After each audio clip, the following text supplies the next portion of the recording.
سورہ انفال آیت نمبر 35۔ اعوذ باللہ من الشیطان الرجیم، بسم اللہ الرحمن الرحیم۔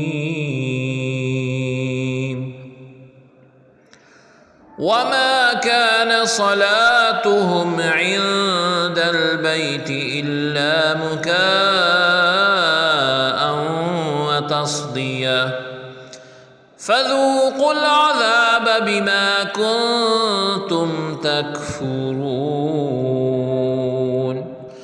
لفظی ترجمہ ہے واہ اور ما نہیں، کانا ہے، صلاتو نماز، ہم ان کی، عندہ پاس، البیتی گھر، الا مگر، مکاءً سیٹی، واہ اور، تصدیہ تالی، فا تو، ذوقو چکھو، العذاب عذاب، بی بدلہ، ما جو، کنتم تم تھے، تکفرون کفر کرتے۔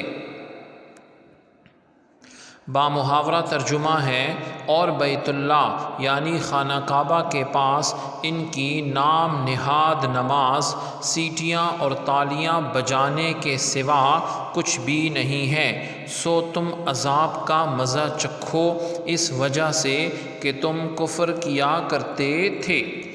آیت کی تفسیر میں حضرت عبداللہ بن عباس رضی اللہ عنہما فرماتے ہیں کہ کفار قریش ننگے ہو کر خانہ کعبہ کا طواف کرتے تھے اور سیٹیاں اور تالیاں بجاتے تھے، اور ان کا یہ فعل یا تو اس باطل یعنی جھوٹے عقیدے کی وجہ سے تھا کہ سیٹی اور تالی بجانا عبادت ہے، یا اس شرارت کی وجہ سے کہ اس شور سے نبی علیہ السلام کو نماز میں پریشانی ہو۔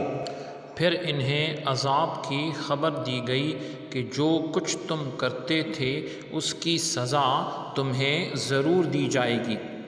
پھر آپ صلی اللہ علیہ وآلہ وسلم کی ہجرت کے بعد ان پر عذاب الہی آیا۔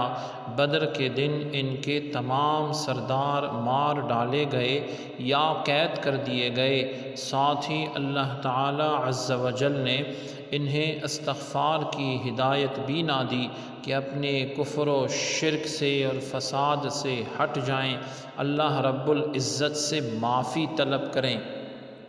آیت میں مسلمانوں کو یہ تعلیم دی گئی ہے کہ شعائر اللہ، اللہ کی نشانیاں اور مقدس چیزیں جن کی بے حرمتی کی جائے تو ان کی سزا یہ ملتی ہے دنیا میں ذلت، اور آخرت میں اللہ کے عذاب کا مستحق ٹھہرایا جاتا ہے۔